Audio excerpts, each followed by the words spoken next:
What's going on, everybody? It's Josh, aka the Motor Muscle, coming at you with another Next Up podcast. It's been a minute since we recorded and put one of these on, but it's time. We're back, baby. Colin, talk to him. We doing, boys, gals? My bad. I've been working like a fucking madman lately, and every Sunday I always seem to be finding myself working, but that's because I won't be working for the next probably 2 weeks, and your boy needs some money to pay for these shows. But Oh we're yeah. back, So back better than ever. today's special guest, Mr. Downtown Austin Brown, joining us. Austin, say what's up. Tell him a little bit about yourself. We don't really do introductions here. This is the best introduction I think I've ever given. So Or did I? That was it was legit, man. It was good. But yeah, so Austin Brown. I live in Wisconsin currently. I'm from the Louisville, Kentucky area. Um, so now I'm intermingling with some of you guys, northeastern guys. So it's cool. Joe hooked us up down in Florida, so we got the whole right side of the nation covered now. oh yeah. Oh yeah. But So good. you're good. All right. So before anything else, comment, like, share, subscribe, all that fun shit. Oh man. We're really bad at doing that too. So let's get into it. We don't have sponsors, so no sponsors on this one. Sorry, Austin.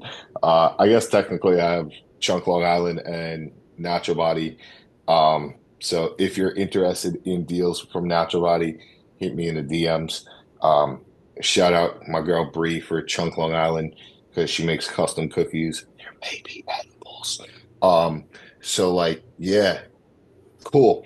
Other than that, we are going to turn around and I was on the phone with Austin yesterday and I just started kind of having a bunch of questions. Um, just bodybuilding stuff. We love bodybuilding. So I wanted to get into it, wanted to have some questions on here, record it a little bit, and maybe we could help some people. So I think the main question that I had that I turned around and I said, hey, let's just hop on the podcast was let's talk a little bit about like post show. And do you believe in when it comes to training, what you did during prep should be the same as what you do coming out of the show, not in terms of intensity, but in terms of volume and movement patterns, we'll say. Yeah. So the cool thing about prep, right, is like no matter how we did, now we have this canvas of hopefully fat free that we really can see exactly where we're lacking and where we're not, right? So like I always utilize the end of a diet period, whether it's a prep or a mini cut or whatever it may be, to kind of make that analysis and then focus the training approach in that direction. Maybe that's been the same the whole time, but maybe we want to allocate a little more attention to a certain area and less attention to a certain area to bring up a balance or symmetry. So like that's how I kind of think through like post contest, split design is, making that, needs analysis of the athlete and then going from there. Volume and everything like that can be, would be managed throughout that period of time. But, as far as like the actual approach, which I think is kind of what you're asking, that's the way I always do it.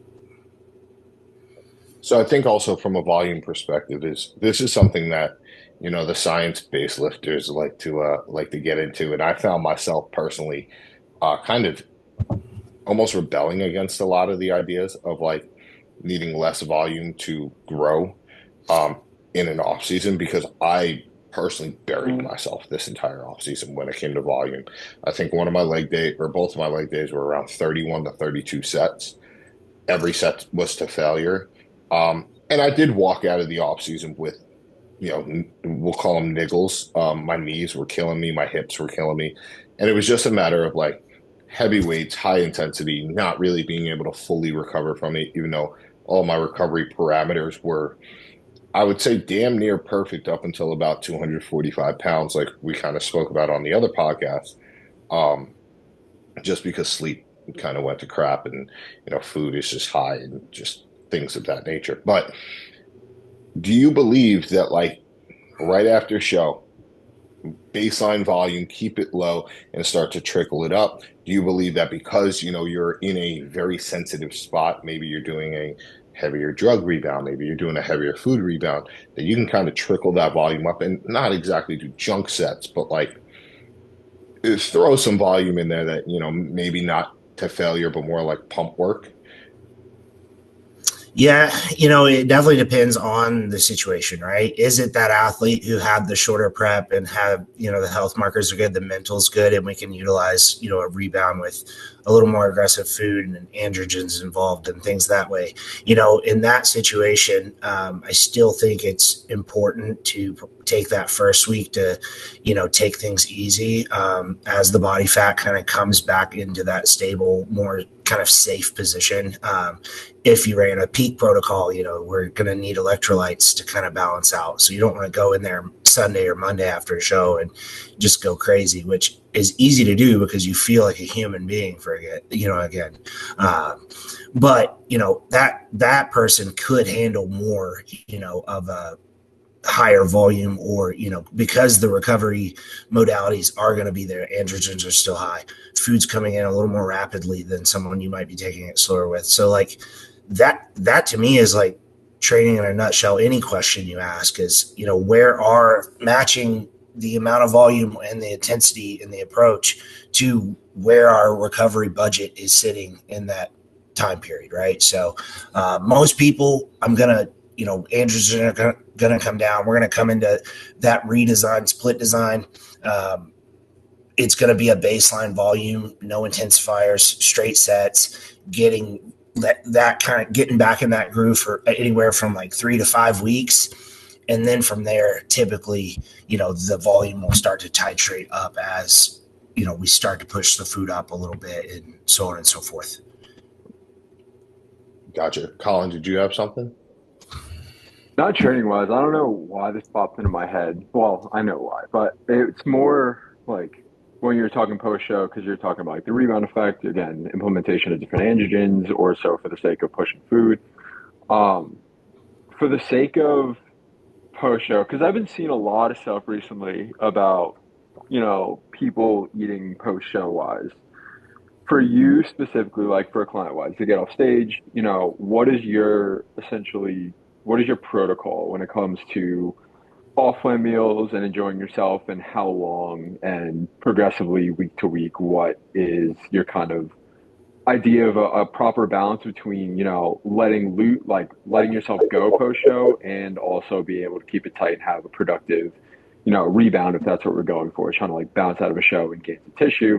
Like, what do you believe, or what is your protocol when it comes to actually finding, having like off-plan meals as well as, food coming up in the very close to post show? Can you tell Colin's 2 weeks out? Yeah, I was just looking at your page, man. You look good. Appreciate it. Yeah, man. So yeah, I didn't even mention that I'm like a coach when you introduced me. So they've probably figured that part out by now. But yeah, so this is definitely going to be very individual as well. So is it the athlete who's had food struggles going into the contest, and they're a walking grenade about to binge eat any moment, right? Like that client may be programmed 2 to 3 free meals. Maybe one is a little more liberal, and then 2 are, suggestions made by me that are something off plan, that are maybe a little cleaner though, per se, right? But it's still off plan. It's something they can go out with the family if, there's been family stress, which all of these things accumulate through a contest prep. And some people's situations are more ideal than others, right? So, but if it's, at the end of, if perfect scenario, you're going to enjoy yourself that night. That Sunday after the show, I typically tell people to have another off-plan meal and then eat intuitively the rest of the day, but bodybuilding food. Like don't put it on a scale. If you're hungry, have a meal. Don't weigh it out. Monday, like your reverse plan is going to be in your inbox Saturday in between prejudging and finals, typically, if not after finals. I expect that to be started on Monday in a perfect world. And at that point, typically free meals will be just once a week. But that baseline food, I'm looking to put body fat on. I want to see 5% or so gain based on like, say the individual, if they came in flat, right, that's going to be a different number. But if it's a peaked individual, they're in shape, but they're full on stage, I'm taking that stage weight and I'm looking to put about 5% on anywhere in that first week to 2 weeks. From there, I want to see that rate of gain slow down, unless it is someone who's in this just prime spot to like really rebound out of a show. And maybe weight came up faster than that, but visuals are really good. So, but that again circles back around to that athlete probably wasn't peaked very well. You had room to really, fill that individual out to bring that look that you want, that was full, big, hard. Weight caps can be an issue there with classic, right? Maybe you had to come in flat. Which that was a lot of information, but kind of, like I said, perfect situation. Enjoying yourself a bit that weekend, using some intuitive eating on Sunday. And then it's, I would like to see just one free meal after that but baseline calories are going to be in a set place where I'm looking to, shed those prep, dysregulations and downregulations of hunger signaling. I'm going to have food in a place where you're getting your stomach somewhat full. Satiety signals are rather skewed in that instance, but like you're not going to be back on your 1 week out diet, right? Those baseline calories are going to come up a decent degree to get that 5% gain I'm looking for in that first 7, 10, 14 days. Yeah, no, it makes me happy that you said that um about body weight, because there's too many times where I see I mean, again, seasoned coaches, new coaches, whoever coaches, just in general, where they're so hyper focused on the scale weight. And, in a prep setting when you're trying to diet down, like for myself, I'm like 182 to 184. My weight cap's 182. So it's like, there's probably going to be some suffering that has to be done. So you kind of have to hyper focus on that. The look is there, but you have to chase the weight. But for the sake of post show, when too many coaches get too hooked on the idea that, oh, let's say they gain 10 pounds, but it's like, yeah, if they gain 10 pounds, say 1 week post show, but the look is crispy, the look is amazing, it's this, that, the other, and they restrict food even further. And it's like, I feel like they do themselves and also their clients too much detriment in the fact that they're so hyper focused, like, oh my God, he's 10 pounds up, like we got to control it. But they look amazing, they look full, they look much better than what they do on stage. But again, for the sake that they came in flat, and at that point they restrict. No, like no off plan. It's like all they want to do is go have a fucking burger. It's like, dude, like take a look at their photos. Let's see what the visuals look like, and then make an assessment from there. Like, I understand 100% you don't want to see the scale weight shoot up. You don't want body fat to be slapped on in like 2 weeks.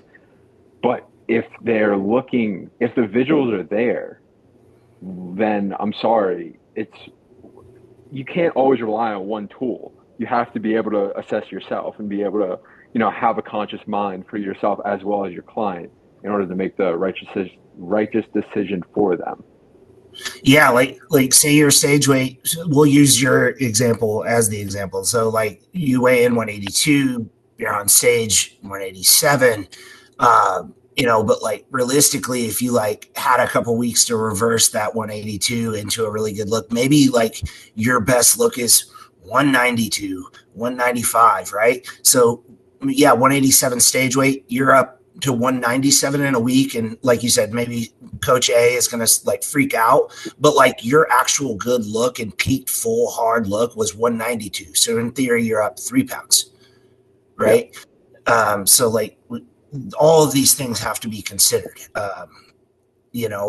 so that's kind of like the art of coaching. And it's so much more than like we see on, like, there's no black and whites, right? There's all of these variables being considered. And then on top of these variables, the lifestyle variables that I mentioned, where's your family situation? Where's your financial situation? Where's your work situation and the relationships there? Where are you mentally, personally? So, all of these things have to kind of be taken into consideration when you're devising that post-show approach. Yeah, absolutely. I actually have a perfect follow-up I have a couple segues from there. I personally, last prep, 3 weeks post-prep, before, going with a new coach, I was 3 pounds heavier than my stage weight. That's kind of why I brought this up because Yeah, this like it was the whole implementation of post like immediate post show protocol like that was absurd. yeah. And So I and we was see that from first time people all the time. You just got in the best shape of your life. You're petrified to put an ounce of body fat on. So that's yeah, where the guidance is so helpful. I was pretty much told um I wasn't in a body fat danger zone, so there was no point in putting on a fair amount of weight quickly. And within 3 weeks after that, because North Americans was 6 weeks post universe, I was 221 still in stage shape, had gained from stage to then 20 pounds and still in shape, probably could have done North Americans on literal TRT. Um, but that's neither here nor there. So somebody that I want to kind of go back and use a case study, kind of like we did with Colin for you, would be David. Um, for those who don't know, the machine, when he steps off stage, he's currently eating something around what, 4,000 calories ish? Yeah. His baseline diet's like around 4K. And he's dropping weight at that 4K. So the idea of him going up 5% in weight, that 4K is still technically a deficit if he continues to drop. So like his for him to get that 5%, what's that going to have to be? Something like 55 to 6K calories just to get him back up. Obviously, your guys' goal might be a little bit different based off the outcome of the show, but like if the goal was to go into off season from there. Yeah, he's a unique example where we can really take those post show weight gains rather slowly with him because he doesn't ever really get those down regulated signals in prep. Like we're able to keep food in a really good spot. So we basically just kind of almost start the marker at that set point. Like he's never really entered into that ditch, per se. So like we'll take it a little slower post show, and he grows really well lean. But yeah, I mean, food will come up every bit of 1,000 calories post show. Activity's already out, so there's nothing I can pull there. Training, I'll pull some intensifiers back and kind of drop some of his output from a caloric standpoint with training for about a month or so. 6 weeks maybe, and then it's going to be, now we're pushing, now androgens are coming back up. Like he's an example where we'll bring everything down to a baseline, let the food do the work. He'll still make progress, and then it's 6 weeks post show. We got the green light from good set of labs. Androgens are kind of gonna come back, and then he just grows really well at like a nice slow rate. Anywhere from 0.5% to maybe 0.75% a week is what I'm looking for with him. And that's just kind of how he responds. Gotcha. And then for somebody who I would say is now this is not something that I personally deal with. This is definitely something more Colin's territory, but like food focus. Post show, let's say you have a client who is just obsessed with we use burger and fry, for example. Is that something that you would turn around and you'd say, all right, cool, like looking over the diet, we're going to add in 100 grams of carbs total and 20 grams of fat. So what I'm going to have this person do is instead of sticking to their plan and just adding the 100 grams through rice or the fats through peanut butter, maybe turn around and say to them like, hey, listen, here's a sourdough bun that I really like, and here is we're going to use a little bit fattier of a meat so that way you can implement a burger and fries into your diet on a daily basis, um, just to kind of deal with that craving. Or is that something you'll still stay away from to give them that, like, hey, here's your off plan meal, enjoy this off plan meal, keep it completely separate from the diet? No, I think using that, like I will use that end of prep phase to kind of ask people, what are some things you would like to see in your diet? And if I find them feasible enough, I will put them in. They're looking for some variety here and there. And sometimes they'll speak out of emotion and they'll have it for a week and they don't want it anymore. And I'll kind of make sure that I vet that out with them. Like, are you sure you're going to want to eat this for like a pretty long period of time, or like, things like that. But like in this example that you gave, I think that would be a great approach. And then still have the free meal. And if they want to make that Five Guys where it's a little more of an enjoyable burger and fries, maybe, then that's fine. But I think, utilizing like approaches like that with a diet setup is a great idea. Gotcha. Yeah, the one and only thing I think I really craved last prep was frozen mango.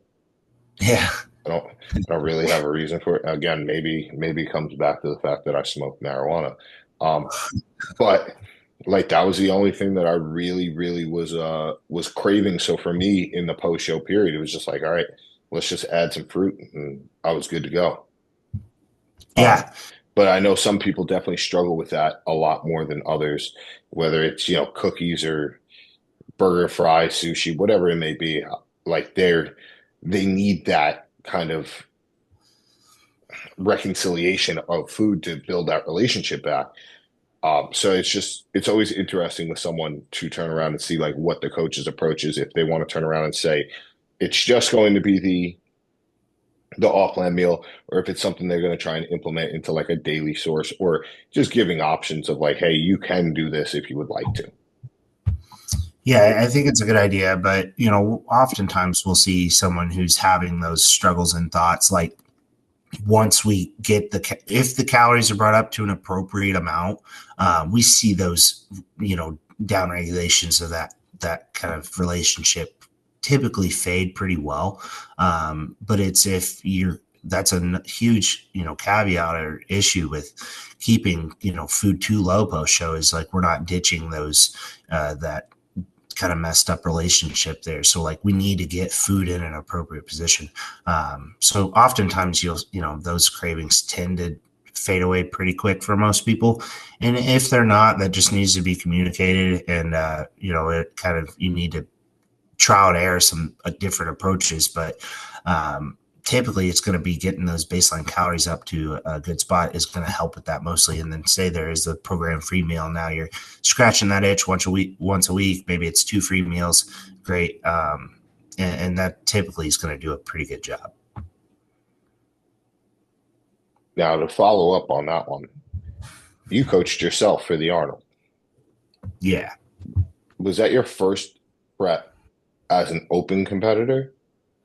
Second. Okay, but the first one that you coached yourself for? So I started prepping last spring, and then I competed in the fall, and then I took just a short break afterwards, and then started the Arnold prep.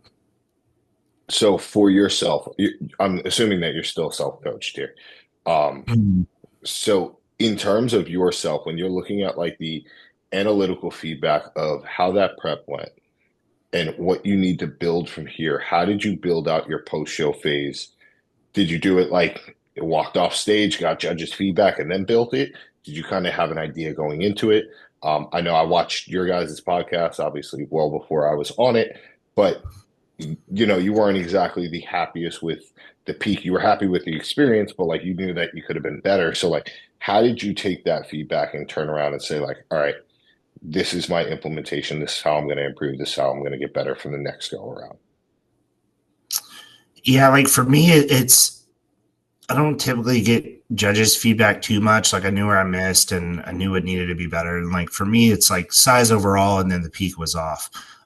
So I knew that, and I did talk to the judge a few weeks after, and we had that conversation. But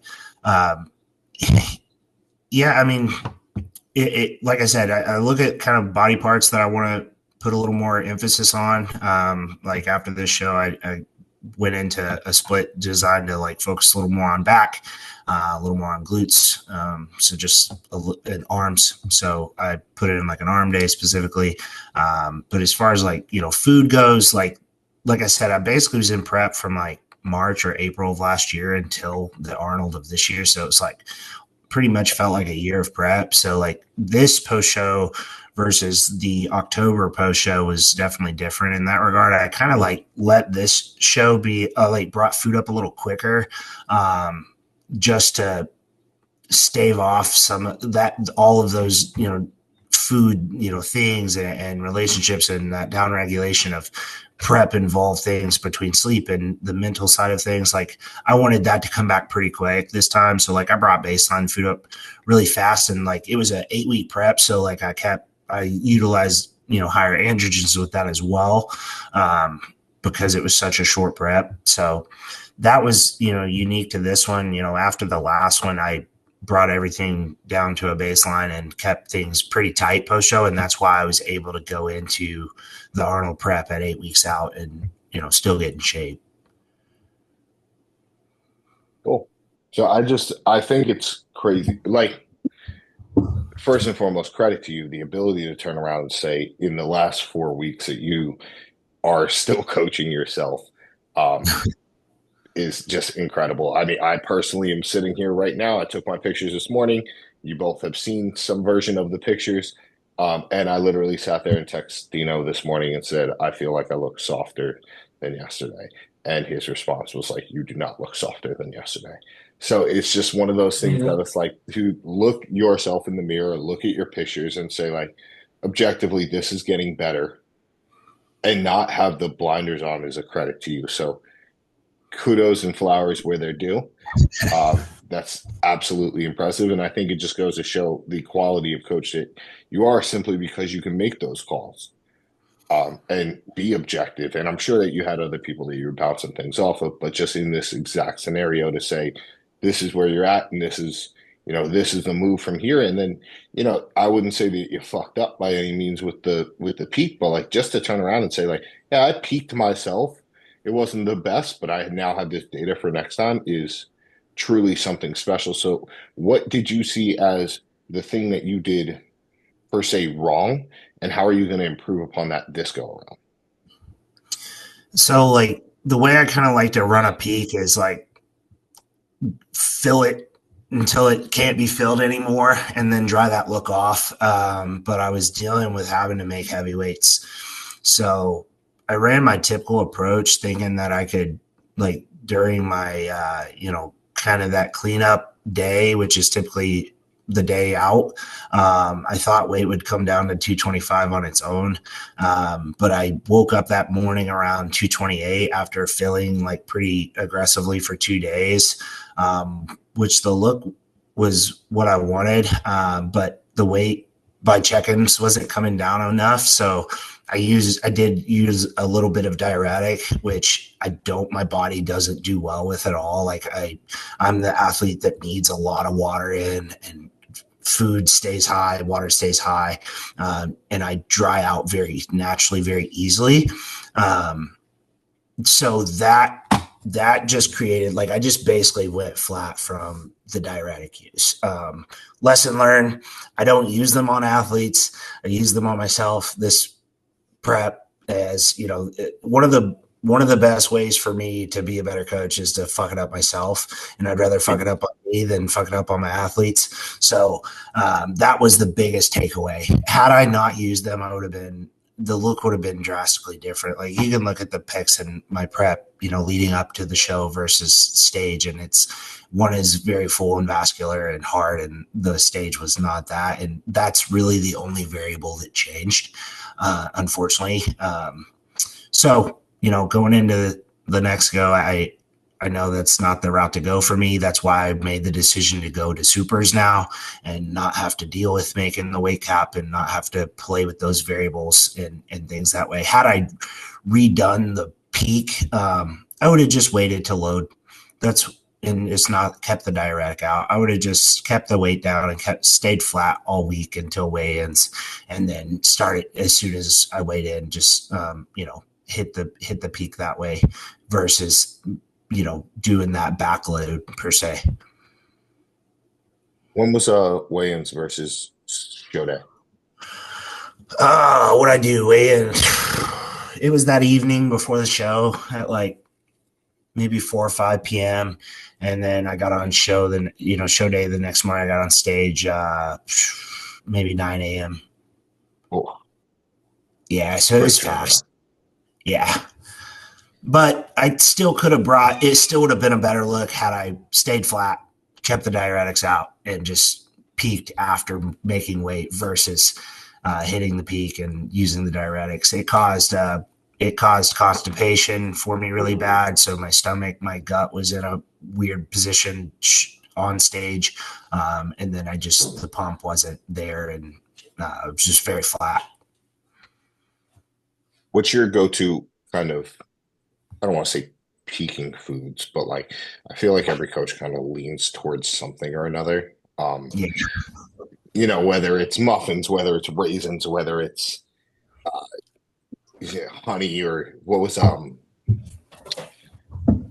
want to say it's Milos, but I know it's not Milos. The apple pie filling, the Walmart Oh apple my, pie filling. I think it was Chad Nichols.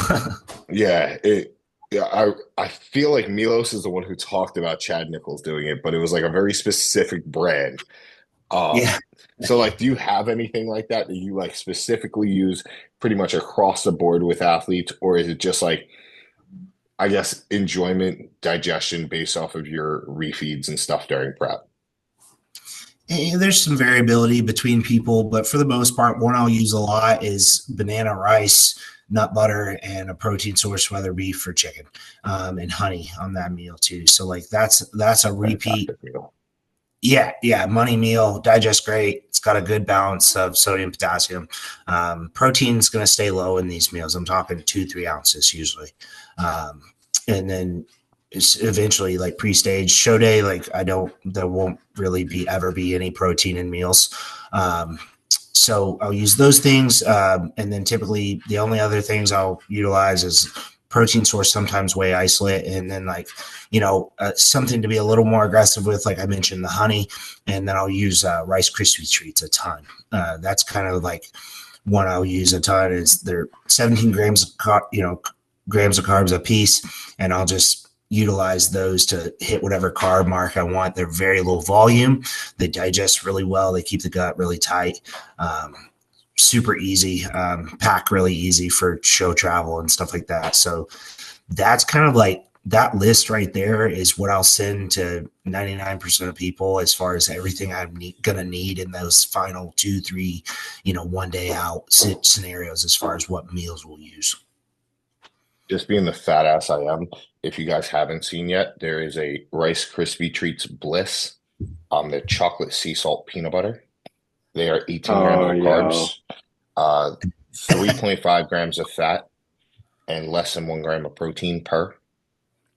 Now, I saw those in the store and figure that those aren't going to be the best just because of the 3.5 grams fat, but they are available in case anybody was interested. Have No, to just turn around. that sounds really good. Like the only reason I maybe wouldn't use that is like the chocolate involved, just like from a digestibility standpoint. Like, but I mean, that's that ratio there between fat, carbs, protein. Like that's perfect as far as a peak goes. Really, like that's what you need. If you need to add more fats, you can add some nut butter to them. But I'll use those a ton. Like typically 99% of my clients pre-stage meal is X amount of Rice Krispie treats. And then pre-stage, I will do a little bit of a carb source, and it's typically going to be Gatorade powder. What about, are you at all any version of dried fruits for kind of like for food volume and just like denser carbs to get in? I have mixed feelings about that because they say that carbs or fruits are going to be more for the liver glycogen than anything, but like I have mixed feelings on that one. So I just kind of want to hear your opinion. And that'll probably be the last question before we wrap it up. Just say. um, I like a mix of I like a little fructose in the load for sure. So the banana kind of plays that role. But dried fruits would be a fine option. I think you just want to kind of consider like fiber intake in that scenario. If you wouldn't use too much, 30, 40 grams a meal to add an extra 20, 30 grams of extremely simple and, small volume carbs. I think would be fine. Yeah, I typically go banana, but if it was like dry bananas or whatever, mangoes would be fine. I will use dates for people rather often because when I'm pushing, say if you have 1,000 grams of carb in a day, like I'm going to need a fair amount of fiber in there to help that move along. So adding 30 grams of dates to a cream of rice meal or something like that is a good amount of fiber and super dense carbs as well. All right. So with that said, we got less than a minute left. So I think it's time for us to sign out. Colin, go ahead. Well, Austin, it's been an absolute pleasure. It's nice to meet you, man. Nice to pick your brain for a little bit. Yeah. Sorry, wish I had more to say. I'm fucking brain dead as all fuck right now. But As always, it's been a pleasure, Moses. As always, it's been a pleasure. Fuck me, I'm talking in a circle. Two With that weeks said, out, we're all good. we will see y'all. You guys are both super in prep, but I know I was a little full wind on a few of these, but I appreciate you guys having me on for sure. Absolutely, man. Of It's course, been it an was great absolute to have you. pleasure. Thank you, brother. But we will Yeah. talk to you guys. We will see you next week on another episode of the Next Up podcast. Oh yeah.